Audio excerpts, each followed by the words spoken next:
Patient, ওনার road traffic accident নিয়ে এসেছিল, যা হয় আর কি, রোড ট্রাফিক অ্যাক্সিডেন্টের পরে এমনিতেই মানুষের মধ্যে রেজিটেশন থাকে। এইবার চিকিৎসা করতে করতে দু একজনের ডাক্তারের সঙ্গে বাকবিতণ্ডা হয়, এটা আপনারা অনেকেই জানেন, অনেকেই এখন মোবাইল বার করে ভিডিও করতে আরম্ভ করে। এবার সেই ক্ষেত্রে যখন পেশেন্টের হচ্ছে ওই ওভারঅল ব্যান্ডেজ করা হচ্ছে, ওই মানে ভিডিও করা এবং প্রত্যেকটা স্টেপে কোনো একজন মহিলা ইন্টার্ন ছিল তার দিকেও ভিডিও করা, এইসব হওয়ার পরে এটা নিয়ে বাকবিতণ্ডা হয়। তো যে কোনো কারণে হোক, আমার যা মনে হয় যারা ছিলেন তারা অকারণে উত্তেজিত হয়ে ডাক্তার, মানে চিকিৎসার কোনো গাফিলতির ঘটনা ঘটেনি, অকারণে উত্তেজিত হয়ে ডাক্তারদের মারধর করেন, আমাদের বেশ কজন জুনিয়র ডাক্তার আহত হন। এইরকম অবস্থায় তৎকালীন যারা মানে অ্যাডমিনিস্ট্রেশন ছিল, আমি ছিলাম, এমনকি এটাও হয়েছে যে আমরা এলাকার যারা নেতৃত্ব তারাও সঙ্গে সঙ্গে ছুটে আসেন, পুলিশ প্রশাসন ছুটে আসে, ঝামেলা তখনকার মতন হচ্ছে আমরা সামাল দিতে পারি, যদিও এ ধরনের কিছু কিছু বিক্ষিপ্ত ঘটনা হসপিটালে ঘটছে, আমরা ওটা নিয়ে উদ্বিগ্ন। এই হলো পরিস্থিতি ওভারঅল।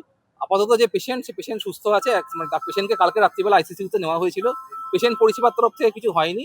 ঝামেলা আটকাবার জন্য পুলিশ কি বলো প্রিভেন্টিভ ভাবে কিছু দু একজনকে গ্রেফতার করেছে, অ্যাডমিনিস্ট্রেশনের তরফ থেকে একটা অভিযোগও করা হয়েছে তখন তৎকালীন যারা পরিস্থিতি সামলাবার জন্য। এই হলো পরিস্থিতি।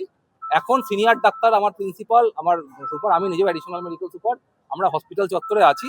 স্টুডেন্টদের একটা অংশের মধ্যে, মানে আমাদের ইন্টার্ন ছাত্রদের মধ্যে একটা বিক্ষোভ রয়েছে। আমরা কথা বলে, কারণ যেহেতু তাদের সহকর্মী আহত হয়েছে, আমরা কথা বলে বিক্ষোভ প্রশমিত করার চেষ্টা করছি। আর এখন পরিষেবা সচল রাখবার জন্য আমরা হাসপাতালে নিজেরাই আছি, প্রিন্সিপাল স্যার নিজে আছেন, আমরা কর্তৃপক্ষ সবাই, প্রিন্সিপাল, ডিন, সুপার স্যার রাত্রিবেলা ভোর সকাল 6টা অবধি ছিলেন, একটু বাড়ি গেছেন, ফিরে আসবেন, ততক্ষণ আমরাও রয়েছি। এই হলো আপনাদের হাসপাতাল পরিষেবা সচল রাখার জন্য যেভাবে যতটা চেষ্টা করা যায় প্রশাসন, মানে আমাদের তরফ থেকে হসপিটাল প্রশাসন করছে।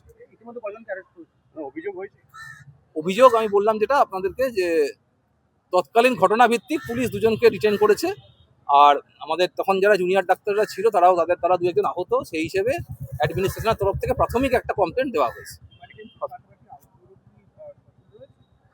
আজকে এমনিতে ছুটি, এবার ব্যাপারটা হচ্ছে কিছু ক্ষেত্রে ছুটির কারণে কিছু লোক কম আছে, কিন্তু আমাদের মানে যেহেতু এই জুনিয়র ডাক্তাররা আপাতত একটা ওদের মধ্যে একটা বিক্ষোভ চলছে, আমাদের যারা মানে প্রশাসন যারা আছেন এবং আমাদের সিনিয়র ডাক্তারদের আমরা ডেকে পাঠাচ্ছি, পোস্ট গ্রাজুয়েট ট্রেনিং, তারপরে এরা কাজ করছে, আমরা চেষ্টা করছি পরিষেবা যতটা সম্ভব সচল রাখার, এবং আলাপ আলোচনার মধ্যে ব্যাপারটা মিটে যাবে আমরা ভাবছি। সোমবার ঘটনা হচ্ছে, আমরা উদ্বিগ্ন, আমরা সতর্ক নজরে রাখছি, আমরা সকল মানে সর্বশ্রেণীর মানুষের সহযোগিতা চাইছি, কারণ হসপিটাল বন্ধ হলে যেটা হচ্ছে, ক্ষতি তো হচ্ছে কিছু ক্ষেত্রে মানুষ যারা চিকিৎসা প্রার্থী তাদের জন্যই ক্ষতি হচ্ছে। আমরা সবার কাছেই আহ্বান করছি যে হসপিটাল পরিষেবা সচল রাখতে আমাদের সঙ্গে থাকুন, আর আমরা চেষ্টা করছি যতদূর তাড়াতাড়ি প্রশাসন এইখানে এই ব্যাপারটায় নর্মালসি ফিরিয়ে আনা। সেক্ষেত্রে নিরাপত্তা ব্যবস্থা প্রিন্সিপাল স্যার রয়েছেন, সব থেকে ভালো আমাদের অধ্যক্ষ মহাশয় ওখানে রয়েছেন, ওনার সঙ্গে কথা বললে ভালো হয়।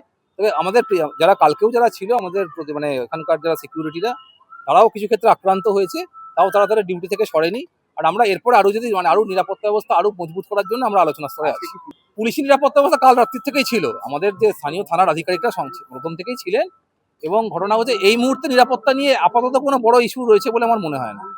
তবে ওভারঅল যা যা হচ্ছে আমরা মানে দেখছি, এখন তো সবটাই চলমান স্তরে রয়েছে, আমরা দেখছি। ঘটনা ঘটেছে কালকে, আপনাদের ধরলো কেন পুলিশ? কালকে কি ঘটনা ঘটেছে? কি ঘটনা ঘটেছে বলুন। হ্যাঁ, কি ঘটনা ঘটেছে, কেন কি হয়েছে ঘটনা দাদা? আপনাদের পুলিশ ধরলো কেন আপনাদের পুলিশ?